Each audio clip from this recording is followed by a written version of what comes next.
आप सभी साधकों का आज के इस पावन सत्संग में हार्दिक स्वागत है। जैसा कि आप सब जानते हैं कि शिवरात्रि आने वाली है। यह केवल एक पर्व नहीं, बल्कि अपने भीतर झांकने की एक रात है। महादेव को हमने हमेशा बाहर मंदिरों में खोजा है, लेकिन शायद शिवरात्रि हमें यह अवसर देती है कि एक बार स्वयं से पूछें, क्या मेरे भीतर भी वह शांति, वह स्थिरता और वह स्वीकार भाव है जिसे हम महादेव में देखते हैं। हम जीवन में बहुत कुछ बदलना चाहते हैं, परिस्थितियां बदलें, लोग बदलें, हमारा जीवन बदले, लेकिन शिवरात्रि शायद हमसे एक अलग प्रश्न पूछती है, क्या मैं स्वयं बदलने के लिए तैयार हूँ? माँ काली हमें भीतर की उन परतों को देखने का साहस देती हैं, जिन्हें हम अक्सर स्वयं से भी छिपाते हैं। और महादेव हमें सिखाते हैं कि उन परतों को देखकर घबराना नहीं है, बस उन्हें स्वीकार कर कर, साक्षी बनकर धीरे धीरे उनसे ऊपर उठना है। गुरुवाणी के माध्यम से माँ काली की शक्ति और महादेव की कृपा से आज का यह सत्संग हमारे लिए केवल सुनने का नहीं, बल्कि अपने भीतर परिवर्तन को अनुभव करने का माध्यम बने। इसी भाव के साथ आज के सत्संग का शुभारंभ करते हैं। गुरु जी। ओम काली। आज का ज्ञान सूत्र हमें यह बता रहा है कि जिस तरह से सावन के महीने में हर चीज वृद्धि की ओर होती है, हर चीज का विकास होता है, उसी तरह से इस महीने हम भी अपने आध्यात्मिक विकास पर चित्त लगाएं और संकल्प लें कि हमें आगे बढ़ना है अपने शिव मिलन के लक्ष्य की ओर। सावन का जो महीना चल रहा है वो ऐसा समय है जो हमें होना नहीं चाहिए, क्योंकि इस समय हर चीज वृद्धि पे, पेड़ पौधे बढ़ने लग जाते हैं, बहुत सारी प्रकृति में ऐसी ऐसी चीजें होती हैं जो आगे बढ़ती हैं, प्रकृति सुंदर दिखती है, माहौल ही बदल जाता है। और इस समय हमको अपनी साधना पे ज्यादा चित्त लगाना चाहिए, क्योंकि ये समय है आध्यात्मिक रूप से आगे बढ़ने का। कुछ कारण है, ये समय ही ऐसा होता है, तो उस समय का हम सदुपयोग करें और ज्ञान में आगे जाएं, भक्ति को और गहरी लेके जाएं, चिंतन करें कि हम कहाँ जा रहे हैं, अपने आध्यात्मिक उत्थान के ऊपर अच्छे से मनन करें कि हम आगे बढ़ रहे हैं नहीं बढ़ रहे। ये समय है बाकी के कामों को थोड़ा कम समय देके अपने आध्यात्मिक चिंतन में ध्यान लगाना है, क्योंकि समय निकल जा रहा है, पता ही नहीं चल रहा। शायद इसीलिए प्रकृति ने समय दिया कि कम से कम 1 महीना आप लोग अपने अंतर मन में देखें कि आप कहाँ जा रहे हैं, क्या करना है, जिस लक्ष्य को लेके चले उस पे आगे बढ़ रहे हैं या नहीं बढ़ रहे हैं। और ज्यादा समय नहीं देना, दिन में अगर 10 मिनट बस आंखें बंद करके बैठ जाए, ध्यान ना करें उस टाइम, उस समय ध्यान ना करें तो चिंतन करें, क्या कमी है मेरे अंदर, क्या मैं जितना समय दे सकता हूं उतना दे रहा हूं अपनी साधना को।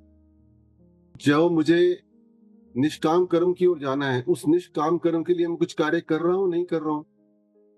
जो हमारे साधना के 5 स्तंभ हैं, भक्ति, ज्ञान, धर्म जागरण, उसके बाद निष्काम कर्म और ध्यान, इन 5 स्तंभ पे मैं आगे बढ़ रहा हूं या नहीं बढ़ रहा हूं, वृद्धि हो रही है या वहीं पे रुक गई है। अगर वहीं रुक गई है तो वो प्रकृति का नियम नहीं है।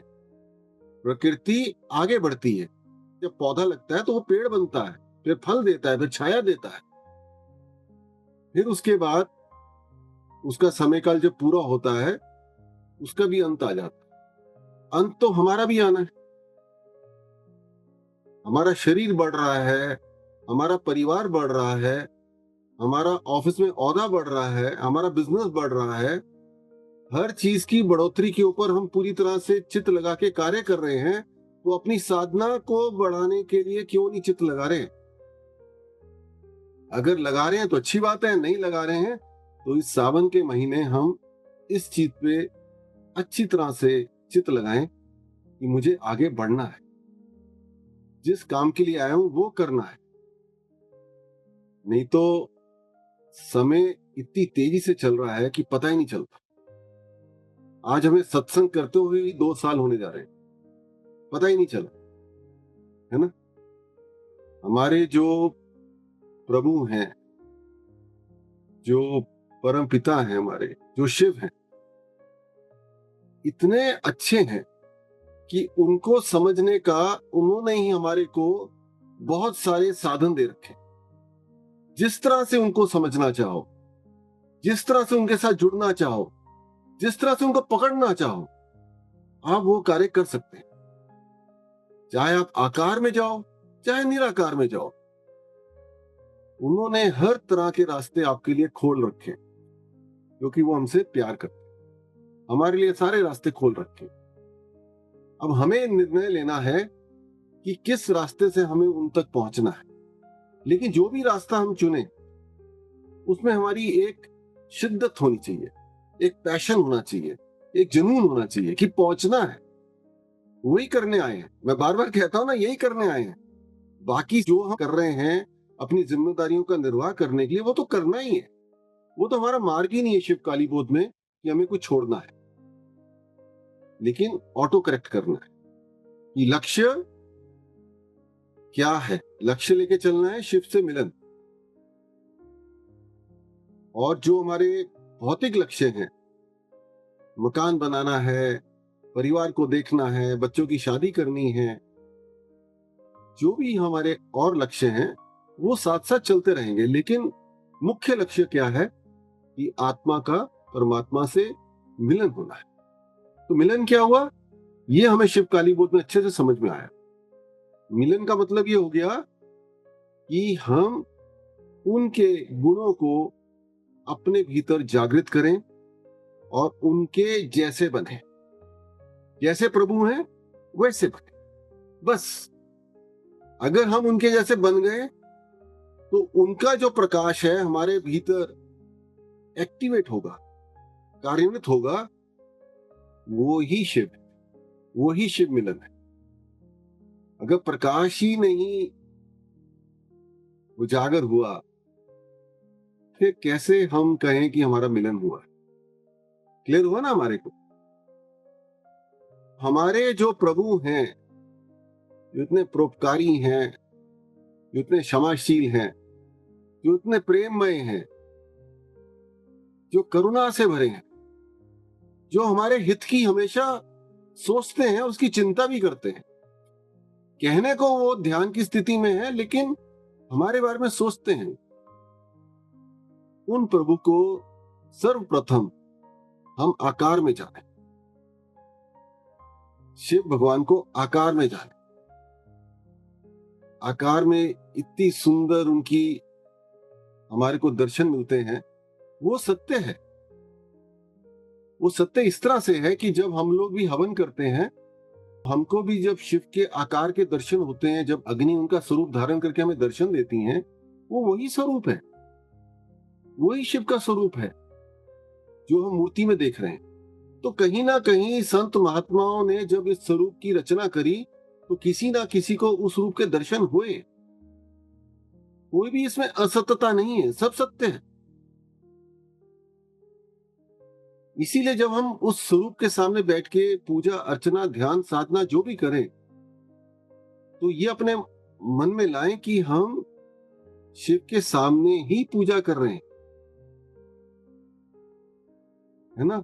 और उनके जो चीजें उन्होंने धारण कर रखी हैं, वो सब भी उन्हीं संत महात्माओं के माध्यम से हमें मिला ज्ञान है। कहीं ना कहीं उनको ये दर्शन हुए। हर चीज सत्य है। अगर उसको हम गहराई से देखेंगे ना, कुछ भी असत्य नहीं है। तो जो संत महात्माओं के माध्यम से हमें ज्ञान मिला है, उसकी गहराई को हम क्यों नहीं समझ रहे।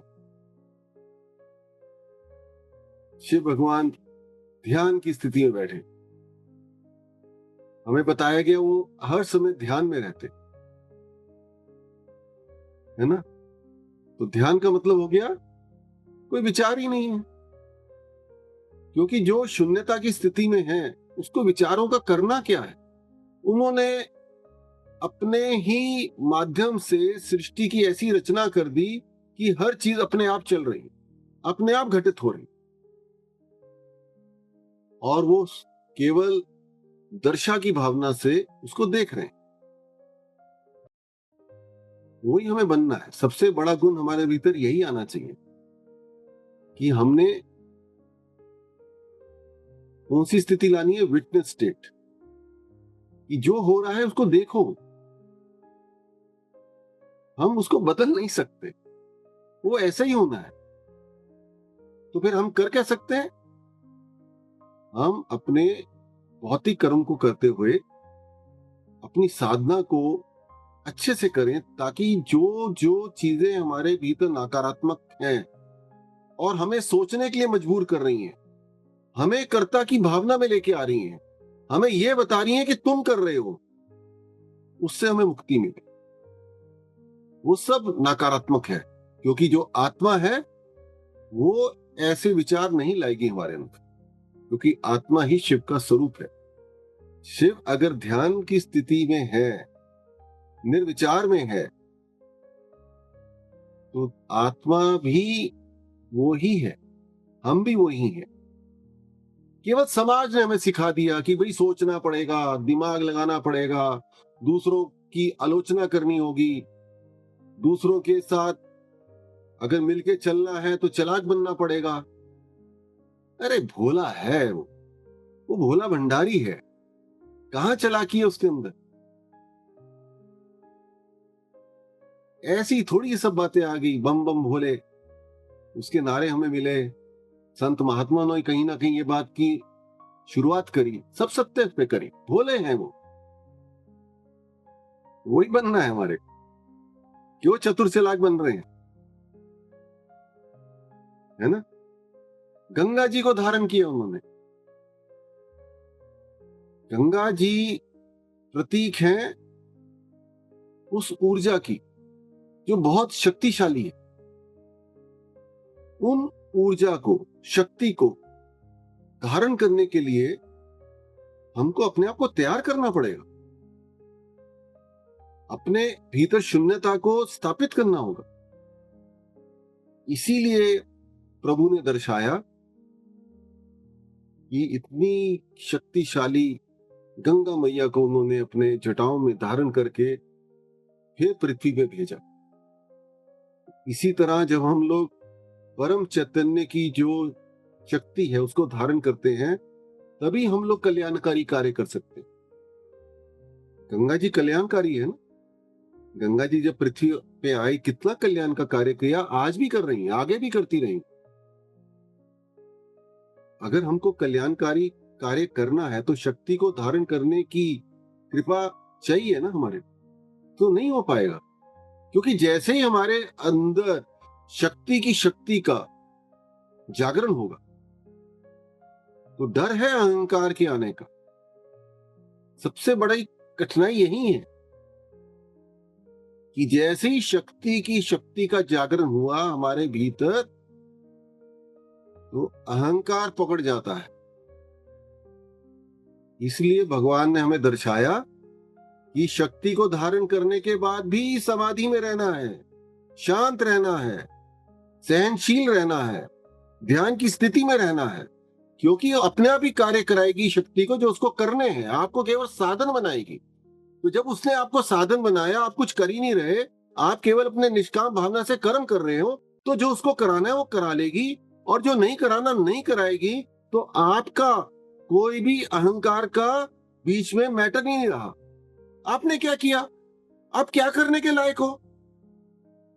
इसका मैं आपको एग्जांपल देता हूं। इतने लोग शिवकाली बोध में आते हैं जिनकी हीलिंग हो रही है, उनकी इतनी सारी प्रॉब्लम से उनको मुक्ति मिल रही है। मेरे को माता रानी की इतनी कृपा है कि मैं बचा हुआ हूं अभी। नहीं तो इतनी देर में तो संत महात्मा लोगों का अहंकार कहां से कहां पहुंच जाता है। क्योंकि मुझे पता है मैं कुछ कर ही नहीं पा रहा, क्योंकि मैं कुछ करने के योग्य ही नहीं।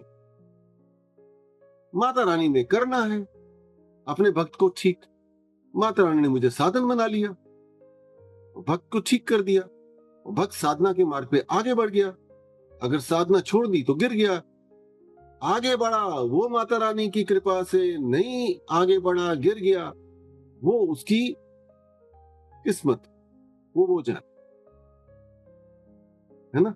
इस तरह से हमें जीवन को चलाना होता है शिव स्वरूप बन के, नहीं तो बहुत भटकाव है। एक बार उनके जैसे बन गए फिर भटकाव नहीं है, फिर आनंद है, आत्मा का आनंद है। वहां तक पहुंचना है सबको। और वही महादेव ने हाथ में त्रिशूल पकड़ा हुआ। त्रिशूल क्या दर्शा रहा है कि जो हमारे तीनों गुण हैं, रजो सतो और तमो, उनको संतुलन में लाना है। और जो बीच का त्रिशूल का जो नोक होती है वो ज्यादा लंबी है। वो ये दर्शा रहा है कि सतो को बढ़ाना है। सतो ही आत्मा का प्रकाश है, सतो ही महादेव के गुण हैं। सीधी सीधी बात है।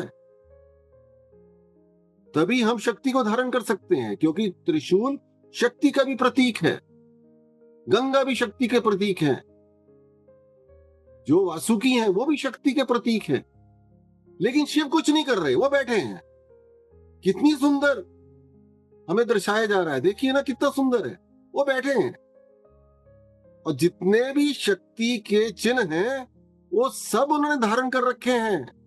डमरू भी है, जिसकी ध्वनि से सृष्टि की रचना हुई। कितनी शक्तिशाली ध्वनि है, आप देखिए ना। लेकिन शिव को कोई भी चीज विचलित नहीं कर रही, किसी भी शक्ति का उनको अहंकार नहीं हो रहा। वो ध्यान में बैठे हैं। वो बनना है हमारे को, है ना। त्रिशूल के जैसे अपने सतोगुण को बढ़ाना है, ये भगवान कृष्ण भी बोल गए गीता जी में। और वही हम शिव कालीबोध में कर रहे हैं, अपने सतोगुण को बढ़ा रहे हैं। उसी में वासुकी रूपी मां कुंडलिनी हमारी मदद कर रही। कौन बचेगा वासुकी से, है ना। कोई नहीं बच सकता। तो वो जो भगवान के गले में वासुकी हैं, वो ही मां कुंडलिनी का चिन्ह है। जब हमारे पे मां कुंडलिनी की कृपा होगी तभी हमारा शिव से मिलन हो पाएगा, नहीं तो नहीं हो सकता। और जब हमारे अंदर ये सारे गुण जागृत होंगे, हम शिव स्वरूप बनेंगे, तभी शंखनाद होगा, तभी भगवान का डमरू बजेगा, तभी धर्म की स्थापना होगी जो हम करने आए। भटक गए लोग, करने के आए थे, धर्म की स्थापना करने आए थे, लोगों का मार्गदर्शन करने आए थे। पहले अपना कल्याण करें, फिर दूसरों का कल्याण करें। और जब वो डमरू बजेगा हमारे माध्यम से भी, तो जो भी नकारात्मक ऊर्जा है उसका भगवान नाश कर देंगे, और जो सकारात्मक है वो पूरी तरह से इस पृथ्वी को भर दे। इसीलिए हम सब इन सभी चिन्ह का चिंतन करें कि क्या मेरे भीतर ये सब कार्यान्वित हो रहे हैं या नहीं हो रहे। सिर्फ फोटो में देख लिया, कुछ अनुष्ठान कर दिए तो बात नहीं बनेगी ना। तो यही तो ज्ञान है। जो हमारे 5 स्तंभ हैं, जिसमें दूसरा स्तंभ ज्ञान का है, तो भक्ति के बाद ज्ञान में जाना पड़ेगा, नहीं तो वृद्धि नहीं होगी, वहीं फंसे रहेंगे। आप समझ रहे हैं ना इस बात को मैं क्या कहना चाह रहा हूं, कि जो अनुष्ठान हमने 5-6 की उम्र में किया, जो हमें माता पिता के माध्यम से समझ में आया, फिर हमने उसको 7-8 साल की उम्र में किया, फिर 15 साल की उम्र में किया, फिर 25 साल की उम्र में किया, फिर वही करते चले गए। वैसे ही जीवन से हमें जाना पड़ गया, वही करते करते, तो वृद्धि नहीं हुई ना। तो भक्ति वहीं की वहीं सीमित रह गई।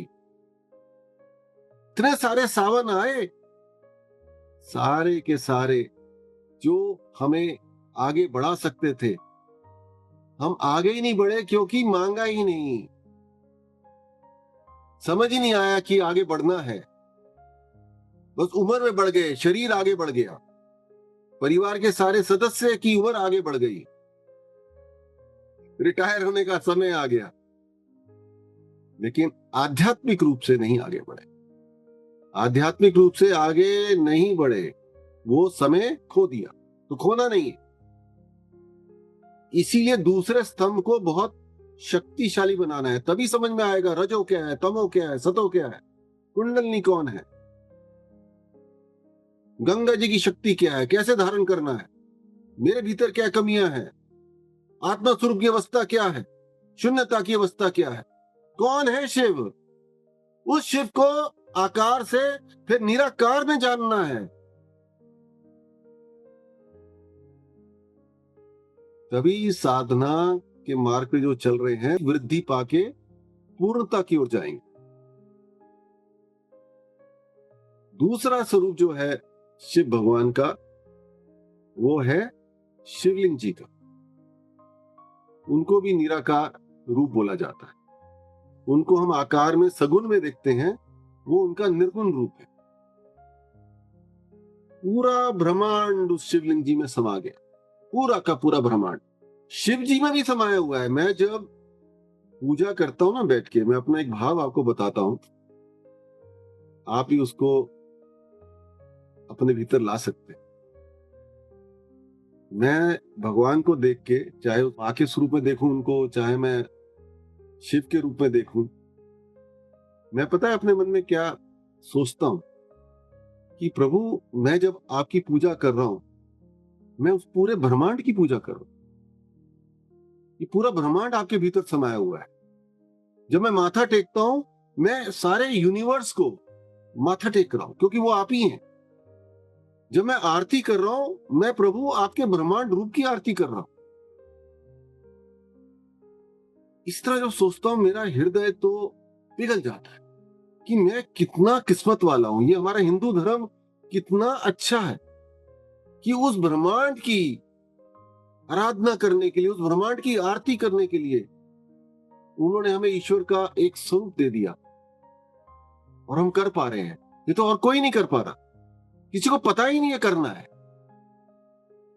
तो कुछ ना कुछ हमारे अच्छे कर्म हैं, पिछले जन्मों के कुछ तप किए हैं, जिसके कारण इस भूमि में हमारा जन्म हुआ। इसीलिए भारत माता को मां कुंडलनी का स्थान कहा जाता है। सारे ऋषि मुनि, सारी साधना, सारा ज्ञान यहीं भरा हुआ है। और आपको एक और बात बताऊं कि हमें उसकी शायद कदर थोड़ी कम हो, लेकिन जो शिव काली गोद में बाहर से लोग आ रहे हैं ना, उनके जब आप भाव देखेंगे तो समझ में आएगा उनको भारत देश की भूमि की क्या कदर है। जो सही माने में साधक हैं वो जाना ही नहीं चाहते। अभी एक बच्ची आई थी हमारे पास पोलैंड से। उस बच्ची ने बताया कि वो 2 महीने के लिए वीजा लेके आई थी, और 8 महीने से भारत से उसका जाने का मन नहीं कर रहा, उसका वीजा भी एक्सपायर हो गया। उसको पेनल्टी देके उसको रिन्यू कराना पड़ गया। इनको पता है। और जब मैं पहले जिस संस्था में था सहयोग में, वहां भी जो लोग बाहर से आते थे उनको पता था, जब वो अपनी फ्लाइट से उतरते थे भारत देश में, तो सबसे पहले माथा टेकते थे। इतनी हमारी किस्मत अच्छी, बहुत ही हम सौभाग्यशाली कि हमारा जन्म हिंदुस्तान में हो। शिवलिंग जी हमें दर्शाते हैं महादेव का निर्गुण स्वरूप, शिव और शक्ति का स्वरूप, है ना। मेरे को तो विशेष प्रेम है इन स्वरूप से। और जब हम शिवलिंग से और आगे निर्गुण में जाएं, तो वो महादेव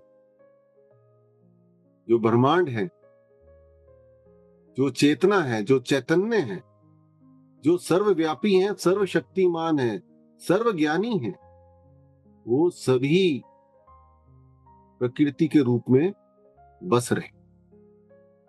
तो हर इंसान में, हर जानवर में, हर पेड़ पौधे में, पक्षी में हमें उनके दर्शन अनायास ही होने लग जाते, अपने आप ही होते, क्योंकि हमने प्रभु को निराकार में पकड़ लिया, हमें समझ में आ गया। दूसरे स्तंभ से समझ में आ गया ज्ञान के माध्यम से कि आप शिव भगवान को किसी चीज से अलग ही नहीं कर सकते।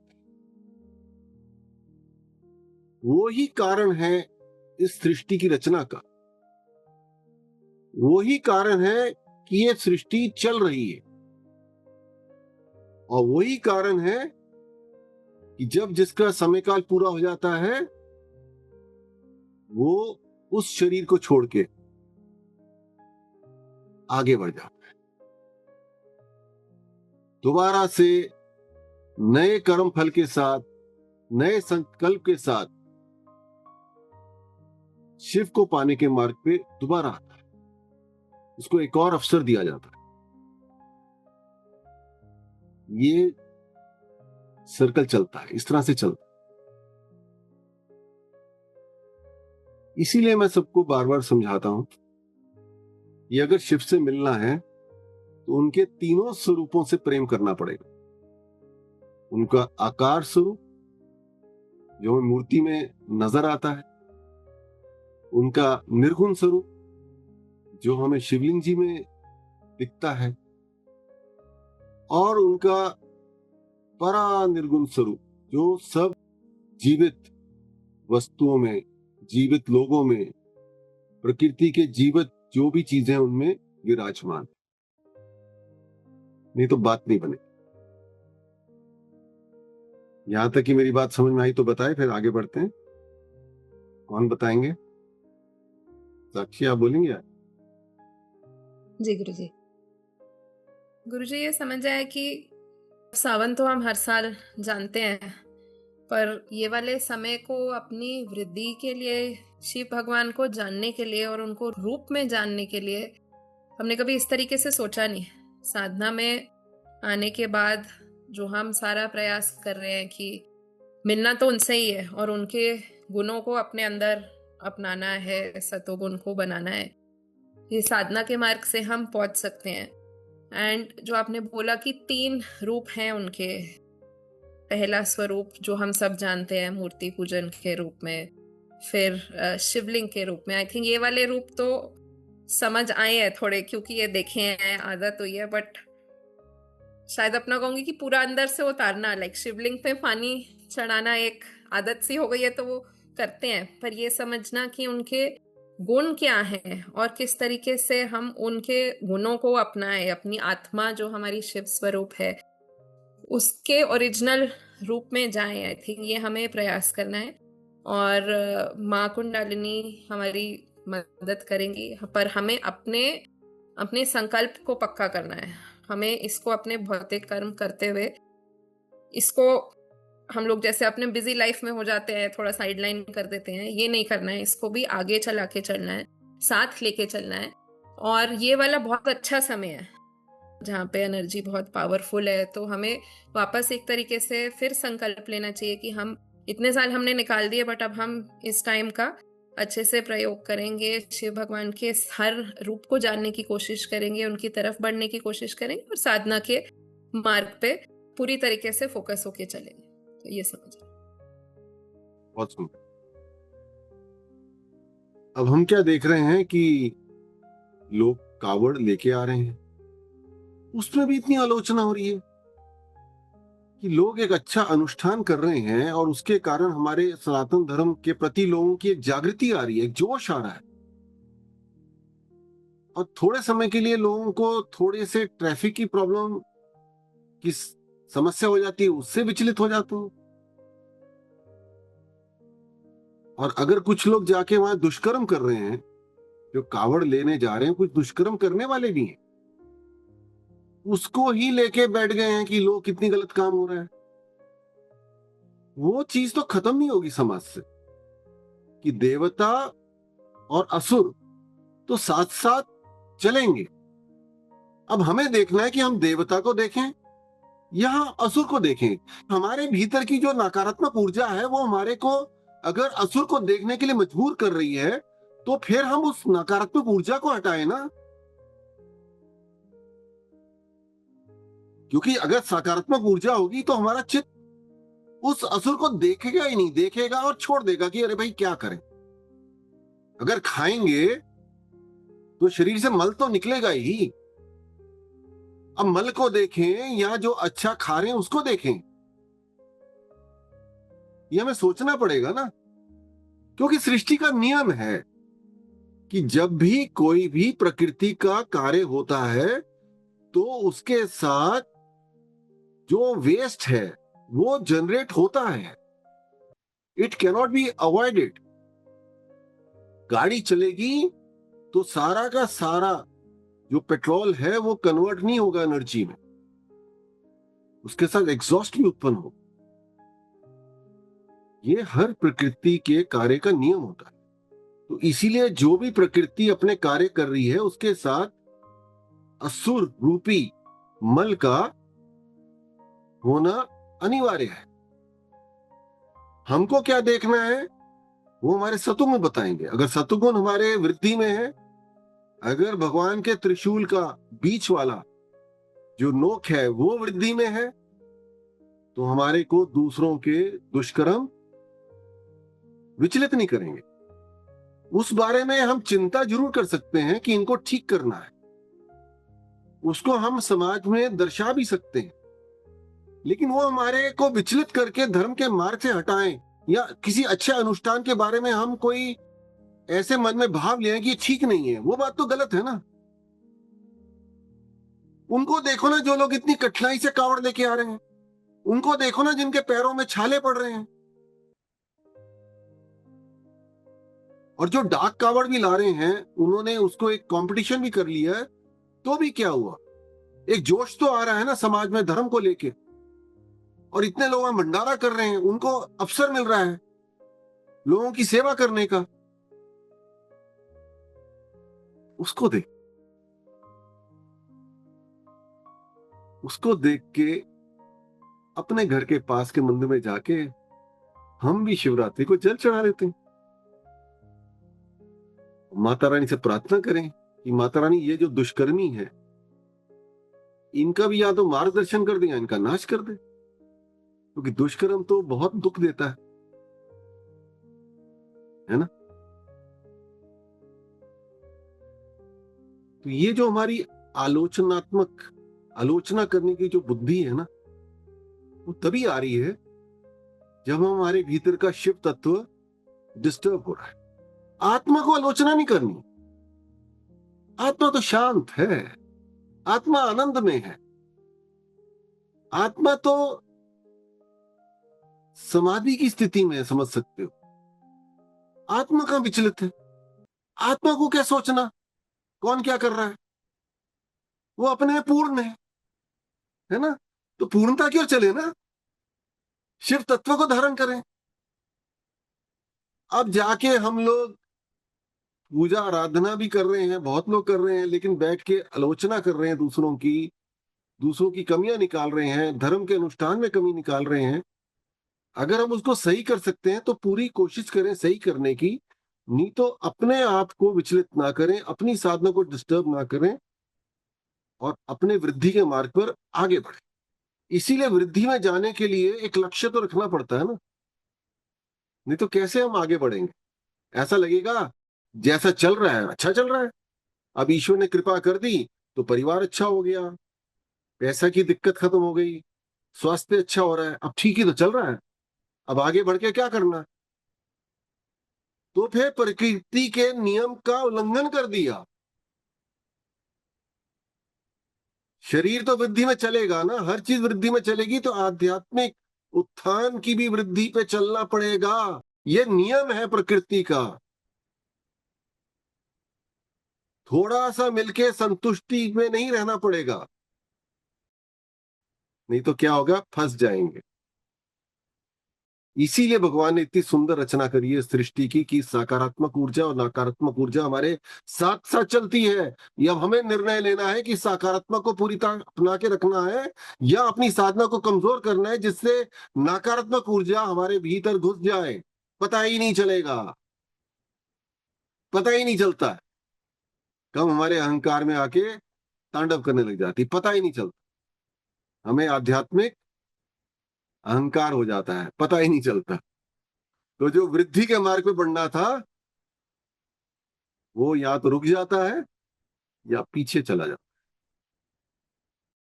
है। इसीलिए हमारा जो ये महीना है सावन का, ये हमारे को ये प्रेरणा देता है कि क्योंकि हमारी उत्पत्ति शिव से हुई है, उस परम चैतन्य से ही हम बने हैं, और उस परम चैतन्य को चलाने वाली प्रकृति है, ऊर्जा है। तो ऊर्जा के जो नियम हैं उनका हमें पालन करना पड़ेगा। अपने अनुष्ठान को और ज्यादा प्रबल करें, और ज्यादा अपने अंदर वो पैशन लाएं, जुनून लाएं कि मुझे शिव से मिलना है। आकार भक्ति को और ज्यादा निर्मल करें,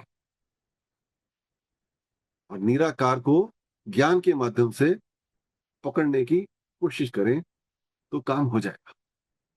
हर सावन आप देखोगे आप आगे बढ़ गए।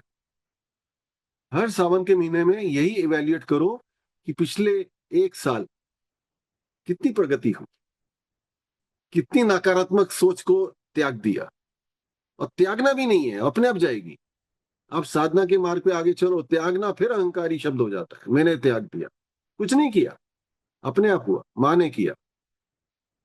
माँ की शक्ति जब धारण करी, तो माँ के साथ कोई भी नकारात्मक भाव, कोई भी नकारात्मक सोच, कोई भी नकारात्मक विचार, कोई भी नकारात्मक हमारे जो एक्शंस हैं, कुछ भी नहीं रहेंगे, अपने आप हो जाए। है ना? आसान काम है ना, आसान तरीका है। हमें कैसे समझ में आएगा कि हम शिव की ओर बढ़ रहे हैं, ये हमारा शुद्धिकरण हो रहा है ना? कैसे समझ में आएगा? कुछ तो चीजें होंगी ना। ठीक है, सांसारिक रूप में हमारी स्वास्थ्य अच्छा हो जाएगा, हमारी परेशानियां खत्म होने लग जाएंगी, क्योंकि महादेव ही हमारी जीवन का संचालन करने लग जाएंगे। तो जो चीज गलत है हम करेंगे ही नहीं, जो स्वास्थ्य के लिए बुरा है वो नहीं करेंगे, जो परिवार के लिए गलत है, जो हमारे परिवार की शांति खराब कर रहा है उसको नहीं करेंगे। अपने आप नहीं करते ना हम लोग, तभी तो ज्यादातर लोग जो शिव काली बोध में, उनके पारिवारिक संबंध भी अच्छे हो रही हैं। क्योंकि अभी तक हम दूसरों की कमियां निकाल रहे थे, अब जब हमने अपनी कमियां समझ में आने लगी और उनको हमने ठीक करना आरंभ कर दिया, तो परिवार में भी शांति आ गई। हमको जो चीजें पहले बहुत स्वादिष्ट लगती थी वो हमने छोड़ दी, तो स्वास्थ्य अच्छा होने लग गया। और हमारी जो सतोगुण जब बढ़ेंगे तो सात्विक भोज है वो हमें अच्छा ही लगेगा। तो ये सब तो सांसारिक लेवल पे हो ही रहा है। और क्या होगा, जो ज्यादा गहराई में समझ में आएगा कि हाँ कृपा हो रही है, सारा कृपा का मामला है। क्या कृपा हो रही है, कैसे पता चलेगा? सबसे बड़ा जो आपको अनुभव होगा कि कृपा हो रही है, वो ये होगा कि बुद्धि चलना बंद कर दे, कुछ मन ही नहीं करेगा सोचने का कि क्या सोचूं। ये भाव आएगा मन में कि दिमाग को अगर आप सोचने के लिए मजबूर करेंगे, तो आपको ऐसा लगेगा कि वो दिमाग प्रसन्न नहीं हो रहा है, उसको नहीं सोचना, मन को सोचना ही नहीं अब। क्योंकि मन को शिव तत्व के माध्यम से स्थिरता मिल रही है। अब वो क्यों अस्थिर में जाए जो उसका स्वरूप ही नहीं है? जो भी आपके जीवन में बुरा घटित हुआ है, 2 दिन से ज्यादा का याद नहीं रहेगा, मेमोरी लॉस हो जाएगा कि क्या हुआ था, 2 दिन पहले क्या हुआ था, इस व्यक्ति ने कुछ आपसे बुरा बोला था, बुरा कहा था, आपको याद नहीं रहेगा। लेकिन क्योंकि आप साधना के माध्यम से चल रहे हैं और ईश्वर आपको पूरी तरह से रक्षा दे रहे हैं, तो ऐसा भी नहीं उस व्यक्ति को आप पूरी तरह से अपना लो, लेकिन उसके प्रति कोई भी द्वेष की भावना रहेगी ही नहीं। जीवन में जो अच्छा हो रहा है, जो ईश्वर कृपा के हमें दर्शन हो रहे हैं, जो साधना में आनंद मिल रहा है, जो जो लोग हमारे साथ जुड़े हैं परिवार के रूप में या हमारे संग के माध्यम से उनकी अच्छी चीजें हमें याद रहेंगी कि इसने मेरे साथ ये अच्छा किया, इस व्यक्ति ने मेरे साथ ये किया, कितना अच्छा था। बुरा तो अगर हो रहा है वो तो क्या करे, कुछ कर्मों के फल हैं, कुछ मजबूरी है, कुछ भी कारण हो सकते हैं, लेकिन हमें अच्छा अच्छा याद रहे, अपने आप होगा। हम भोले बनते जाएंगे, चालाकी आएगी ही नहीं। वैसे भी साधक लोग ज्यादा चालाक होते ही नहीं। अब तो जो थोड़ी बहुत भी थी ना, वो भी स्वाहा हो जाएगी, और हमारे भीतर से भय खत्म हो जाएगा। क्योंकि जब हम भोले हो रहे हैं, वो भी एक शक्ति है, क्योंकि हम शिव के जैसे हो रहे हैं, तो शिव हमारी रक्षा करेंगे, ये अपने आप होगा। भय निकल जाता है। कोई भी चीज अगर जीवन में ऐसी घटित हो रही है जो हमें लग रहा है कि हमारा नुकसान हो सकता है, चिंता ही नहीं आएगी मन।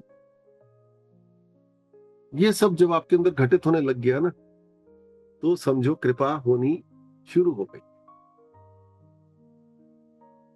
महादेव की जो प्रकाश है अब कार्यान्वित हो रहा है, क्योंकि कोई चीज आपको विचलित नहीं कर रही, कोई चीज आपको डरा नहीं रही, कोई द्वेष की भावना आपके भीतर ज्यादा देर रुक नहीं रही, है ना। किसी की बुराई करने का मन ही नहीं कर रहा, ना किसी की बुराई सुनने का मन कर रहा है। अरे भाई, नहीं सुननी हमारे। जो समय है, या तो अपने काम की बात करेंगे, काम की बात सुनेंगे, नहीं तो ईश्वर चर्चा सुनेंगे और ईश्वर की बात करेंगे, क्योंकि हमारी आत्मा को तो ये अच्छा लगता है, हमारे भीतर के शिव को ये अच्छा लगता है, वही करेंगे जो शिव को पसंद है ना। कुछ कहेंगे कनिका? गुरु जी, बस मैं यही कह रही थी कि अभी ये जो हम एज अ लर्नर समझ रहे हैं सारी चीजें, ये मुक्ति की स्टेट हम अभी डिसाइड नहीं कर सकते ना कि ऐसा हमें फील होगा। मुक्ति तो मुक्ति है ना गुरु जी, सब बंधनों से मुक्ति, we are the bondage free person. तो उसको हम किसी कैटेगरी में डाल नहीं सकते ना, ये मुक्ति के बाद ऐसा होगा। तो अब ये सारी बातें तब तक है जब हम मुक्त नहीं है। मुक्त के बाद सब चीजों से हम परे हो जाते हैं ना। एम आई राइट? आप सही कह रहे हैं, लेकिन अभी तो हम मुक्ति की तक पहुंचे नहीं ना। अभी तो हम मुक्ति तक पहुंचने के मार्ग को ही तराश रहे हैं, है ना। उसी को समझ रहे हैं ना, ज्ञान के माध्यम से उसी को एक्टिवेट कर रहे हैं, भक्ति के माध्यम से वही तो कर रहे हैं ना। तो उसमें हम ये कह सकते हैं कि जब आपके भीतर शिव भगवान की कृपा होगी, तो ये आपके भीतर घटित होना आरंभ हो जाए।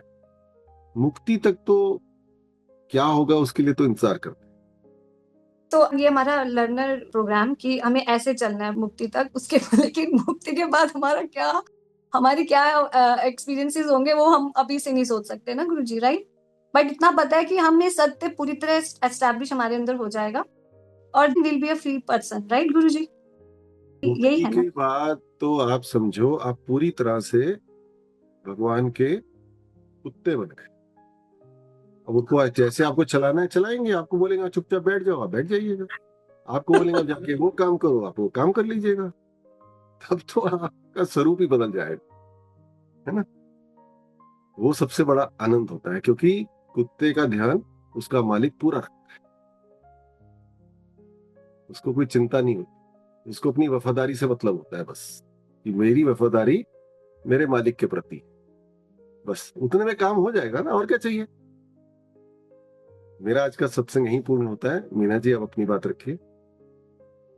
आज गुरुजी ने सावन के महत्व के बारे में बहुत सुंदर बात बताई। सावन केवल प्रकृति को बदलने का समय नहीं है, बल्कि हमारे भीतर के परिवर्तन का भी अवसर है। जिस तरह प्रकृति इस समय स्वयं को निखारती और बदलती है, उसी तरह हमें भी इस समय का सदुपयोग करते हुए आध्यात्मिक चिंतन में जाना है। रास्ता हमें खुद चुनना है। भौतिक लक्ष्यों को पूरा करते हुए अपने जीवन का असली लक्ष्य शिव से मिलना, अपने वास्तविक स्वरूप को जानना और भीतर की चेतना को जागृत करना है।